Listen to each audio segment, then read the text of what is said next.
Maayong gabi sa atong tanan mga kaigsuonan. Welcome sa atoang daily dose of God's Word.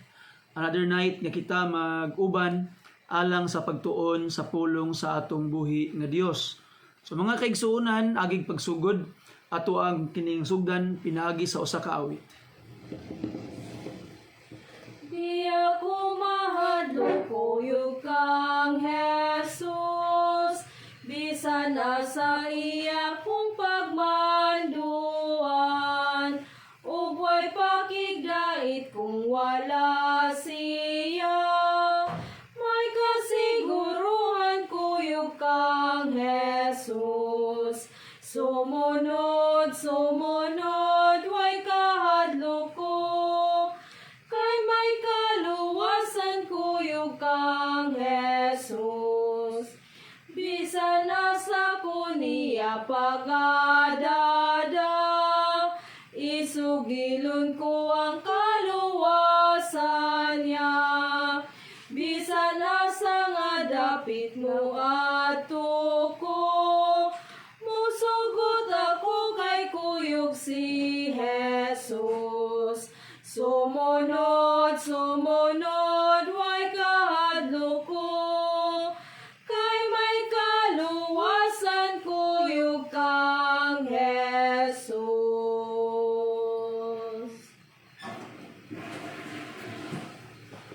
Amen. Amen. Thank you for that wonderful song. And by this time, atong i-open itong mga Bible sa Zephaniah chapter 3 mga kaigsuunan. Zephaniah chapter 3. And we shall read verses 9 down to verse 17. Okay? So ato sugdan sa verse 8, paingon sa verse 17 mga kaigsuunan. The Bible says in Zephaniah chapter 3 verse 8, "Therefore, wait ye upon me, saith the Lord, until the day that I rise up to the prey.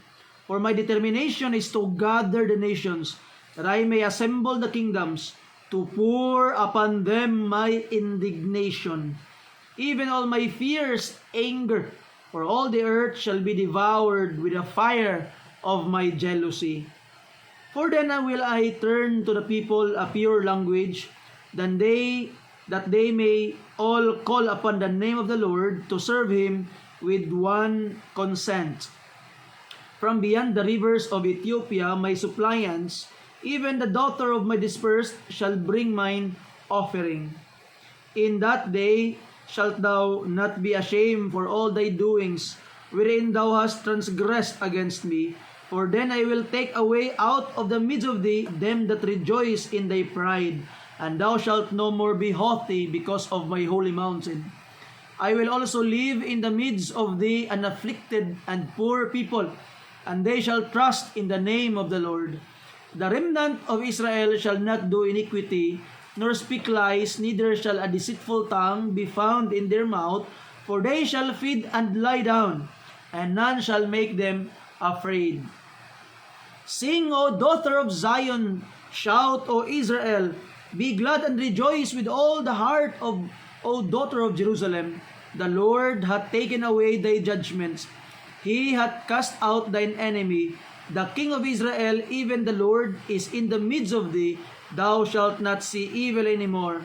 In that day it shall be said to Jerusalem, Fear thou not, and to Zion, Let not thine hands be slack. The Lord thy God in the midst of thee is mighty. He will save. He will rejoice over thee with joy. He will rest in his love. He will joy over thee with singing." Let's pray. Father in heaven, thank you Lord sa oportunidad nga kami another night magkatapok Ginoo alang sa pagtuon sa imuhang pulong.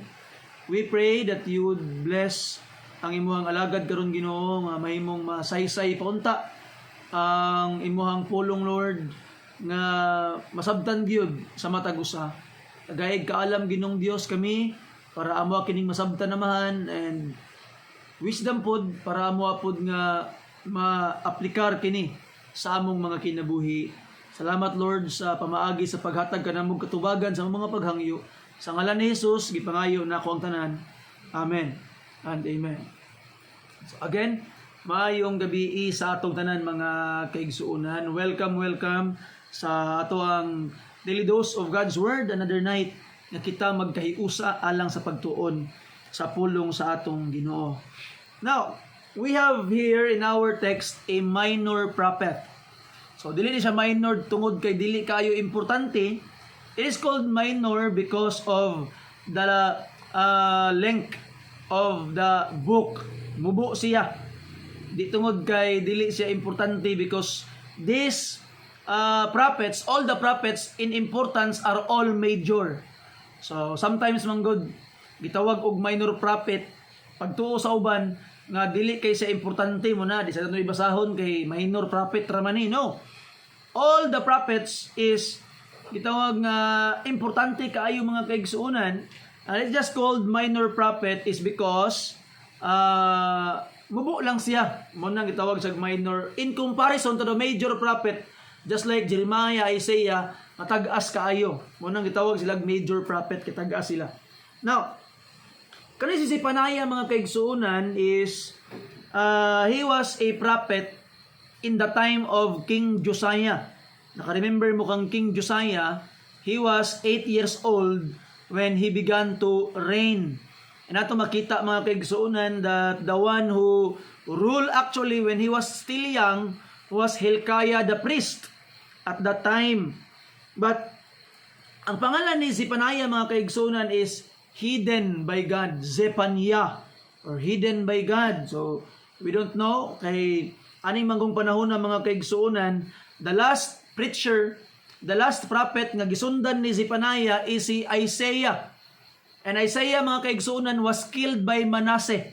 And from Manasseh until from the death of Isaiah until Zephaniah is 70 years. Mao na ang 70 years nga walay prophetic utterance, walay revelation from God ang gihatag sa Ginoo from the death of Isaiah. Nga ato makita mga kaigsuonan nga 70 years, so meaning it could say nga God was hidden, meaning wala siya prophecy nga gipadala at that duration of 70 years. Nato bang makita mga kaigsuonan nga it could also mean that the name of Zephaniah is hidden by God, because when Zephaniah was young, in the time of Manasseh mga kaigsuonan, atong makita nga ginahalad ang mga bata kang mulok or kang molek mga kaigsuonan. So they are killing their own children. Ilang ginasunog ang ilang kaugalingong mga anak isip halad sa Diyos nga si Molek mga kaigsuonan. And more likely si Zephaniah or Zephaniah gipanganlan siyang ginikanan og Zephaniah kay ila kining gitago para dili siya mamatay, more likely. So that is just an speculation mga kaigsuonan. Para atong masabta atong balikan ang maong istorya mga kaigsuonan. Atong makita nga si Hezekiah mao na siya ang gisundan ni Manasseh. And in the time of Hezekiah, there was revival in the nation of Israel mga kaigsuonan. Ang gibuhat ni Hezekiah, gipangbungkag niya ang mga rebulto, gipangbungkag niya ang mga Diyos sa mga hidden people. So there was purifying, na ay revival ang nahitabo. And sadly, when Hezekiah died, ang nipuli sa iya was a very, very wicked king. He was very, very good, si Hezekiah, but ang nipuli sa iya mga kaigsuonan was Manasseh. And Manasseh was the king in the time of Isaiah. Unya, sige wali si Isaiah mga kaigsuonan against aning reign ni Manasseh, kasi Manasseh grabe kadautan nga hari. Na ato makita mga kaigsuonan, nakaingon gud ang Ginoo nga akong gipahawa ang Canaan to give you the land because Canaan are wicked. So I remove Canaan from the land and I put you in the land of Canaan, Israel, because Canaan was wicked, the Amorites were wicked, but now, ingon pa sa Ginoo, you became more wicked than the inhabitants of the land. So pwede yung sukuas Ginoo sa panahon ni Manasseh mga kaigsuonan. And sad to say, Manasseh reigned for 55 years. No, ato makita mga kaigsuonan nga imbis kay gipuli sa Ginoo ang Israel didto sa land of Canaan, gipahawa ang mga Amorites kay dautan sila. In the time of Manasseh, nahimo ng mas dautan ang mga katawhan sa Israel labaw sa mga Amorites nga ilang gipulihan. So kung gipahawa sa Ginoo ang mga Amorites because of their wickedness, and now because the Israelites are very very wicked, it must be nga dapat pahawaon pud sila sa Ginoo. And there will be justice mga kaigsuonan. Di ba? Now, God was very very good. Ang gibuhat niya, gipadala niya si Isaiah para magwali sa maayong balita mga kaigsuonan, to give them chance nga maghinulsol. But sad to say, Isaiah was executed by Manasseh. Muna si Isaiah mga kaigsuonan, gipasulod ni Manasseh sa usa ka halaw nga kahoy. Kanang kahoy good nga halaw ang sulod. Unya pagkahuman, gigabas ang kahoy, nas palaman si Isaiah, patay si Isaiah. So ato makita mga kaigsuonan nga si Manasseh ang nagpapatay kang Isaiah. Ang nipuli kang Manasseh mga kaigsuonan is si Amon, King Amon. Na ang problema ni Amon kay murag way pakialam sa mundo. Ato makita mga kaigsuonan si Amon, go with the flow lang, bahala mo da pag padayon mo sa inyong ipangbati din na basta kay dinhira ko mo na nahitabo kang Amon mga kaigsuonan. And Amon was killed only 2 years ayang pag-reign. Ug ang nipuli sa kang Amon mga kaigsuonan si Josiah. He was 8 years old when he began to reign. Muna nga premature ang paghari ni Josiah mga kaigsuonan kay ang iyang papa gi-assassinate man, gipatay man si Amon. Muna nga directly nakapuli si Josiah sa pagkahari mga kaigsuonan. And atong makita nga he was tutored by Hilkiah, ang high priest at that time. But by the grace of God mga kaigsuonan, naay gamay nga maayong panghitabo sa panahon ni Josiah, because nag-renovate sila sa templo, nakita sila og kaning scroll, unya gihatag sa high priest kang Josiah, gibasang Josiah, nakaana siya bantog ra grabing wali sa propeta, bantog ra grabing warning sa ato kay wala na to gituman ang pulong sa Ginoo. And there was a revival nga nahitabo in the time of Josiah mga kaigsuonan. And sad to say, wala pod nilahutay. Wala pod nilahutay ang paghari, ang gitawag nga reign ni Josiah mga kaigsuonan, nga iyang revival wala nilahutay. Problema ning Josiah kay imbis ang mga Egyptians muagi lang sa Israel kay sulungon nila ang Assyria, nagpahuro-huro man karon si Josiah og atang-atang kay di siya mosugot paagion ang mga Egyptians. Mao na in the Valley of Megiddo nakigira siya sa mga Egyptians, imbis wa siya ilabot, dito noon siya namatay. And that's the big problem mga kaigsuonan. And ato makitaan, at this time, si panahon ni Josiah, mao ni ang pagwali ni Zephaniah mga kaigsuonan. Okay? But, kung imong tanahon, so ako ang ipakita sa inyo ang at the end, the ministry of Josiah and the ministry of Zephaniah, somewhat, wala nakapabagko sa tao. Ang mga tao, mga kaigsuonan, nagpadayon gyapon silang pagkabadlungon.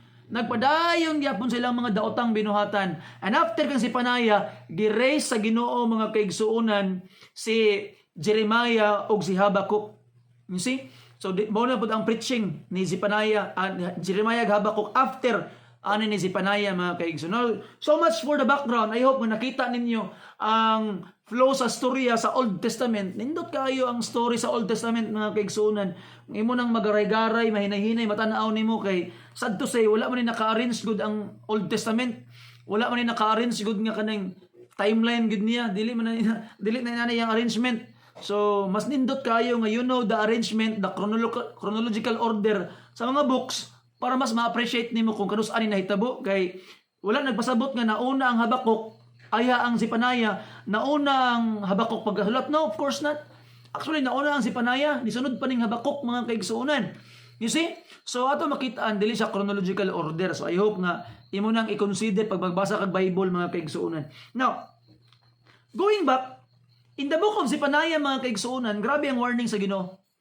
Nag-warning ang Ginoo sa, first of all, chapter 1, tungod sa ilang mga Diyos-Diyos, nga ilang ginasimba, ingon pang Ginoo, gamay na lang yung kulang.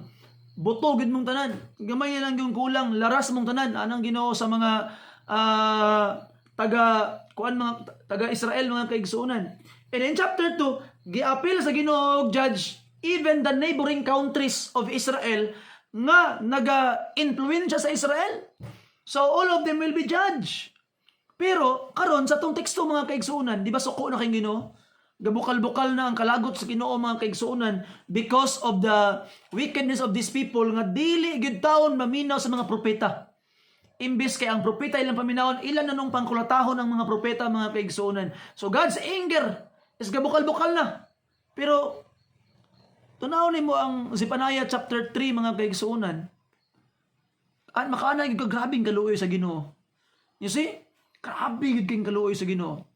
And if you would read all the prophets, all of the prophets, there is always a note of hope every time mag-end ang ilang mga prophecy. Grabe na kayong kasuko sa Ginoo within the prophecy nga kamo mahurot gid mong tanan, kamo silutan ta mo, sunugon ta mo. Anong gitanawang verse 8 sa tong text going back? Therefore wait ye upon me, saith the Lord, until the day that I rise up to the prey, for my determination is to gather the nation, that I may assemble the kingdom, to pour upon them mine indignation, even all the fierce anger. For all the earth shall be devoured with the fire. Sunugod akong tibuok kalibutan. So niyan ang Ginoo. So ko kay Ginoo, mga kaigsuonan, fire of my jealousy. You see? Now, atras kay tatutanawon ng some verses of chapter 1. Verse 17 to 18 sa chapter 1, mga kaigsuonan, tanawang yung sa Biblia. I will bring distress upon men, that they shall walk like blind men, because they have sinned against the Lord, and their blood shall be poured out as dust, and their flesh as the dung. Neither their silver nor their gold shall be able to deliver them in the day of the Lord's wrath. But the whole land shall be devoured by fire of his jealousy, for he shall make even speedy riddance of all them that dwell in the land. So, you see that? So ang Ginoo, mga kaigsuonan, nagbahad na gyud, bantay lang gid mo, sunugon tamong tanan tungod sa inyong kadautan, mga kaigsuonan, sumala pa sa atong Ginoo. Pero atong makitaan, within the anger of God, nihatag gyud siya permintig paglaom nga suko na kaayo ko, pero pagbag-o lang gid mo, pag hinulso lang gid mo, balik lang gid mo sa ako kay pasayloon ta mo. You see that? Mo na makaana ka usahay ba, Lord, wala na mang rason Ginoo nga imo pa ning pasayloon, gahi na maganing mga ulo Ginoo, pero grabe gid imong gugma, Lord. You see? Sa ato, mga kaigsuonan, tunawon natong kuagwas itong mga kaugalingon, how many times we have sinned, how many times gibalik-balik na to tong mga sala, but God always give grace nga mobalik ta, mga igpasaylos Ginoo, kay pasayloon gihapon ta niya, mga kaigsuonan. You see? In Zephaniah chapter 2 verse 3, look at this. Seek ye the Lord, all ye meek of the earth, which have wrought his judgment. Seek righteousness, seek meekness. It may be ye shall be hid in the day of the Lord's anger. Tanawara. Pangita ang Ginoo, pangita iyang pagkamatarong, pangita ang iyang pagpaubos. Pagpaubos mo. Kay basin niya para makaikyas mo sa panahon sa iyang kasuko. Higalig soon, what an amazing God we are serving. Amazing kayong Ginoo nga atong gilagaran, mga kaiso. Grabe kaayo ang iyang gugma. Now, after sa verse 8, sa tong text, chapter 3, verse 8 sa Zephaniah, ato makita, mga kaigsuonan, nga dili man gid batuo ang mga Hudiyo, nag-abot ang panahon nga ang Ginoo, sige, di man mo tuo, and then I will do, ako na ang mulihok, ako na ang maningkamot para lang mabutan mo. Tanawara. You see, mga kaigsuonan, sometimes God's judgment for us, God is judging us today so that we will not be needed to be judged in the future. Kay kung aya taniya i-judge in the day of judgment in the future, mga kaigsoon, wala na chance nga maluwas pa ka. You see?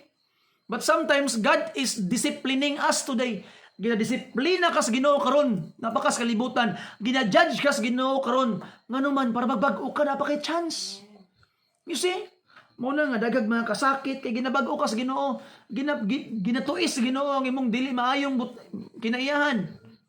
Not you will come back to him and no longer needed to be judged in the day of visitation, in the Lord's Day, mga kaigsoon, pagbalik niya sa Day of Judgment, the Day of Wrath. So inana ka maayo ang Ginoo, mga kaigsoon. Tanawa ka ni verse 9. Murag bitaw, basahon bitaw ni mo ning si Panaya, no? Murag, makaana ka ba? Grabe yung Ginoo, no? Dili man ta mo tuo, siya na lang mubuhat, siya na lang ang maningkamot para matarong lang ta, tanawa ra gud na. Natanawa mga kaigsunan, verse 9. For then will I, wala siya nanugo, I turn to the people a pure language. So tagaan na niya pure language or i-purify niya ang mga inistoryahan sa mga tao that they may call upon the name of the Lord to serve Him with one consent. Tanawa ra? So ang bottom sa Ginoo, di man gid mo magbato. So ako na ang muhatag sa inyo mismo og pure language, pure lips para kamo mismo mosimba na gyud sa ako. You see? Wow, amazing. And look at this verse 10. From beyond the rivers of Ethiopia, my suppliant, even the daughters of the dispersed shall bring mine offering. So apil ang mga Gentiles. Not only the Israelites, mga kaigsunan, but those people beyond and even the dispersed, katong mga Hudiyo nga nasaag. Iyang mabalikon ug ihading dawaton na lang mga halad, mga kaigsunan. Kabalo ka, we are Gentiles. Ang halad sa Ginoo, ang atong halad sa Ginoo dili na niya dawaton. You see? Pero tanawa ang nahitabo in Romans chapter 15 verse 6. Romans chapter 15 verse 6, mga kaigsunan. The Bible says in Romans 15 verse 6, and ye may with one mind. If you're there, say amen. Amen. Romans 15:16. Sorry for that. Romans 15:16. That I should be the minister of Jesus Christ to the Gentiles. So Paul became the minister of Jesus Christ to the Gentiles, ministering the gospel of God, that the offering up of the Gentiles might be holy, might be acceptable, being sanctified by the Holy Spirit. So mga kaigsunan, kita nga mga Gentiles karon, our offering will be sanctified by the Holy Spirit para mahimong acceptable sa Dios. Great help. Because from the very beginning, mga kaigsunan, o dili ka magpa-convert nga usa ka Hudiyo, di ka magpa-Hudiyo, di gud ka ang imong mga halad wa gyud pulos. But karon, mga kaigsunan, our offering, as even you are a Gentile, God will accept because the Spirit will sanctify it. You see? Gipaila-ila na sa atuan ni Apostle Paul, mga kaigsunan. And God will accept it. Tanawang verse 11.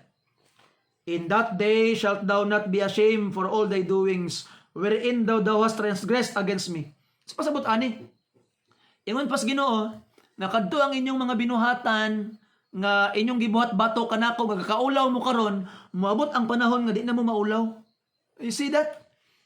Diba, pananglitan, mga kaigsoon, kita, mga tubang das Ginoo, ni nakabalutas tong sala. Ulaw kayo, diba? Pananglitan na ay mga tubang kas judge, o niya ikaw na kay sala sa judge, maulaw ka katubang. Pero ang saad sa Ginoo, in Hebrews chapter 8 verse 12, and I will be merciful to their unrighteousness and their sins and iniquities will I remember no more. No, ito makita, di na ka maulaw mga tubang sa Ginoo in the future. Why? It is because when you ask for forgiveness, di kalimtan sa Ginoo ang imong sala. Mulang pag mga tubang kaniya, di ka mataha, di ka mauaw, kay ang imong sala, di kalimtan sa Dios. And that's, it's amazing, mga kaigsunan. No, you will not be ashamed for it all thy doings, wherein thou hast transgressed against me. Look at this. For then I will take away out of the midst of thee them that rejoice in thy pride, and thou shalt no more be haughty because of my holy mountains. So God will purify the people. Limpyuhon sa Ginoo ang mga tao. Siya mismo, tanawa ang ay, gibalik-balik sa Ginoo. Pila ka buok ay, ang giingon diri sa tuang text, mga kaigsunan. Then the verse 12, lain na po nga ay, I will also live in the midst of thee, and afflicted and poor people, that they shall trust in the name of the Lord. Sometimes ito, mga kaigsunan, poor people, afflicted people, na ay mas dako nga salig sa Ginoo. You see? So ato makita nga sometimes kani bitawng poverty, it can be a blessing in disguise. Because through it you can call upon God, magtawag ka sa iyaha, muduol ka sa iyaha, Magsalig ka sa iya when you are afflicted and having problems mga kaigsuunan. You see? Kaya atong ibutang sa una-una that life on earth is transient. Lumalabay ra gyud sa kalibutan. Sumala pa ni Apostle Paul katong mga nagminyo, mura sila wala na kaminyo. Tungod sa mabuo sa panahon. Katong mga nagpalit og property, mura sila wala na kaangkon. You see? Katong mga nag-antos, mura wala na kabati sa kasakit. Why? Tungod sa kamabuo sa panahon and we are looking forward sa walay katapusan in the future. Nga doon na tumang tinuod nga way kahumanang kalipay uban sa Dios mga kaigsuunan. And verse 13, the remnant of Israel shall not do iniquity nor speak lies, neither shall a deceitful tongue be found in their mouth, for they shall feed and lie down, and none shall make them afraid. So mga kaigsuunan, kuhaon na sa Ginoo ang sala. You see? Di na mamakak, di na maghimog dautan. Kay ingon pang pangun sa Ginoo, kuhaon na niya ang sala. Kay unsa may reason sa suffering? Sala. So when sin is vanished, the effect of sin will also disappear. You see? Mabitaw na Matthew 1:21 unsa yung sa Biblia, tawga ang iyang ngalan nga Hesus, kay siya ang mahimong manluluwas sa iyang mga katawhan gikan sa ilang mga sala. You see? So mga kaigsuunan, when you are saved from sins. Usahay ang mga pastor, grabe emphasis, save from hell, save from hell, save from hell. Emphasize kayo yung save from hell, pero ang mga kinaiya o ang mga binuhatan nagkinabuhi sa sala. I don't think so. Because Christ save us from sins. Ang purpose nganong nianhi si Ginoong Hesus sa kalibutan mga kaigsunan aron luwason ang iyang mga katawhan gikan sa ilang mga sala. And we must be reminded when we call His name, because His name is Jesus, because He will save His people from their sins. So we don't have the audacity to call His name Jesus if we don't believe that we are saved from our sins. You see? So, kung naimungutan na sa imo ha, where are you saved from? You are saved from your sins. The penalty of your sins, mga kaigsuunan. Na ato makita, I hope by the grace of God, nga kita karon maluwas tas Ginoo gikan gyud sa atong mga sala. And because of those promises, unsa man karon ang resulta? Unsa man karon ang ato ang reaction mga kaigsuunan? Verse 14. Sing, O daughter of Zion. Shout, O Israel. Be glad and rejoice with all the heart, O daughter of Jerusalem. Pag malipayon, sagits kalipay. You see? Singgits kalipay. Ingon pang pulo sino, rejoice.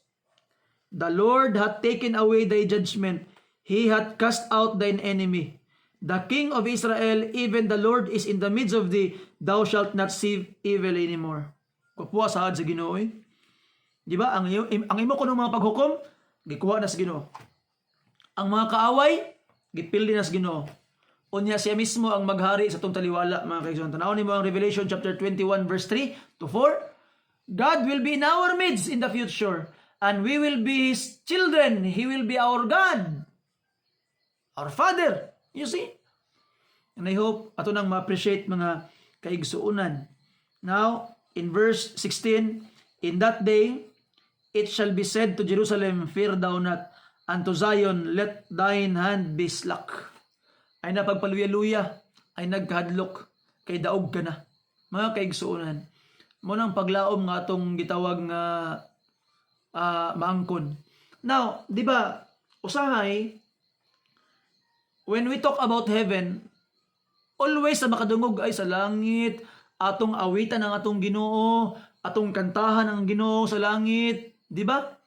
And it's right. We will sing for God in heaven, though there are, I believe mga kaigsunan, through the revelation of the Bible, nabuti mga trabaho sa langit, di lang kantatanan. Remember that mga kaigsunan, dili lang kantatanan sa langit.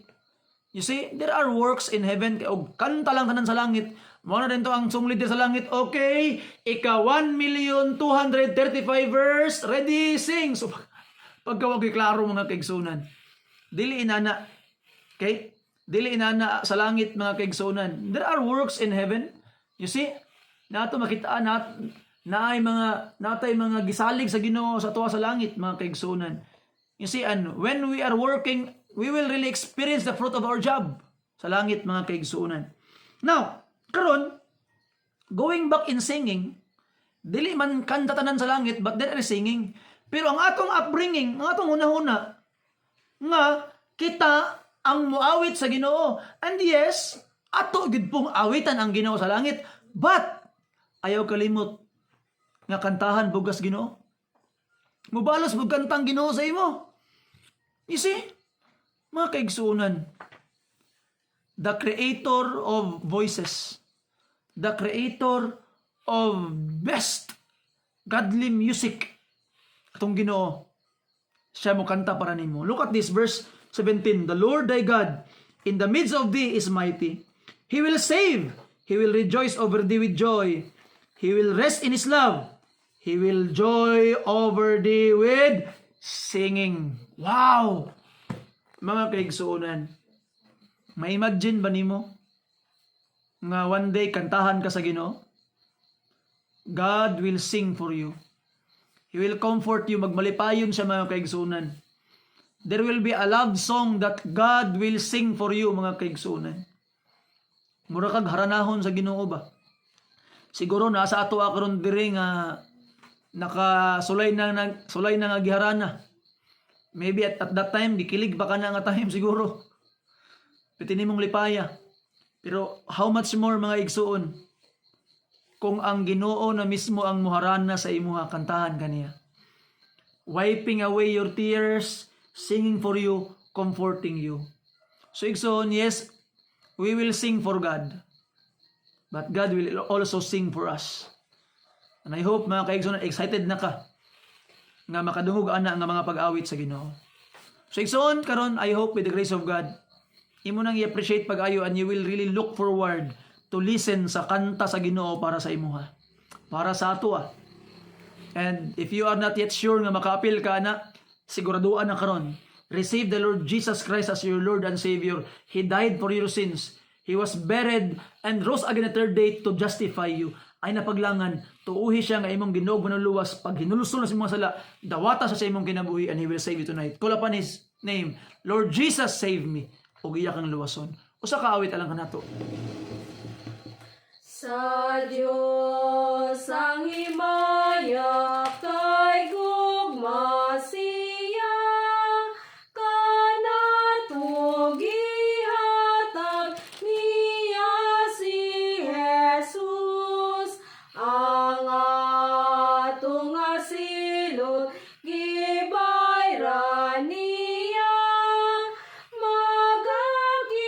magaginabuhi kita sa dayon. Daygon ta si Jesus, pasidunggan siya. Daygon ta si Jesus, magmalipayon ta.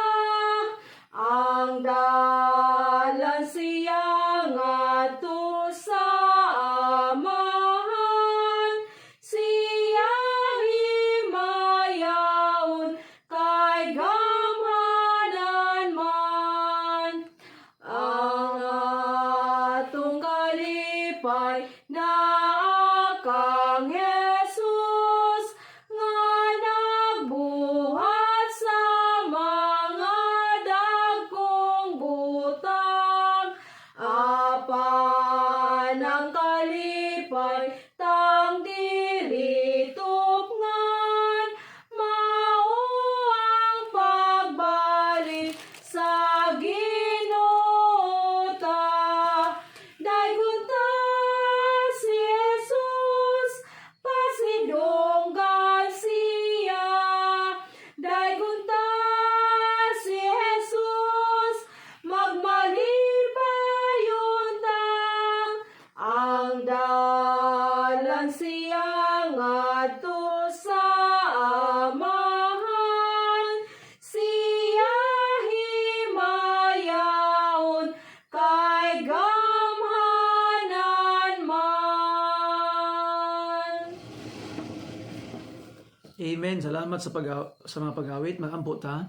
Ama nga langit nun, salamat Lord sa imong kaayo, imong gugma lang kanamo. Continue to bless ang matago sa Lord. Ligo na may Ginong Dios, nasayod ka wa mi mabuhat kung wala ikaw. Ikaw Ginong Dios, maghatag ka namo Lord og mga dugang pang paglaom Ginong Dios, that we could really come and be blessed, waiting, hoping sa imong return, Lord, because dili na mi maulaw mga tubang kanimo Amahan, because you will be forgiving us and you had forgiven us, Ginoo. Salamat Ginoo sa imong kaayo. Thank you Lord for this wonderful hope. Bless us continually Lord, help us to live a life Ginoo nga pleasing sa imong Ginoo. Salamat sa imong kaayo, imong gugma. Salamat sa pagpasaylo ka namo sa ngalan ni Jesus gipangayo na mga tanan. Amen. And amen. Salamat og maayong gabi sa tanan.